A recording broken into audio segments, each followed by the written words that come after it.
జై శ్రీరామ్ మనసా వినయ channel subscribe చేయండి, లైక్ చేసి షేర్ చేయండి. కొంతమంది బుద్ధి ఎలాంటిది అంటే చెమ్మెట పురుగులు లాంటిది. ఎందుకంటే కొత్త బట్టలు తీసుకొచ్చి మనం సందకలో పెడితే ఆ చిమ్మెట పురుగులు ఆ బట్టలను కొడతాయి. వాటికి ఏమైనా వచ్చిందా లాభం అంటే ఏం లాభం లేదు. కానీ వాటి బుద్ధి అది, అవట్నే కొడతాయి. కొంతమంది మానవులు కూడా అల్పబుద్ధిగా ఉంటుంది. ఎందుకంటే వాడి బుద్ధి పుట్టినప్పటి బుద్ధి కొంతమందిది పుడకలలా పెట్టినా పోదు.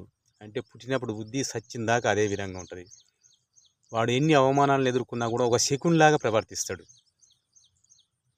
వాడు నిత్యం ఏదో ఒకటి ఇటువైపు అటువైపు సృష్టిస్తూ తను ఆనందపడుతుంటాడు, అల్పానందాన్ని పొందుతుంటాడు.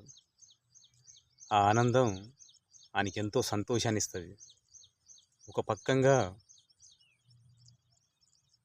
గోచరిస్తూనే ఉంటుంది, వాడిని పతనం గోచరిస్తూనే ఉంటుంది, పతనానికి దారి తీస్తూనే ఉంటుంది. కానీ అయినా కూడా వాడి స్వభావాన్ని మార్చుకోలేడు, చిమ్మెట పురుగుల్లాగా. జై శ్రీరామ్ మనసా వినయ ఛానల్ సబ్స్క్రైబ్ చేసి లైక్ చేసి షేర్ చేయండి.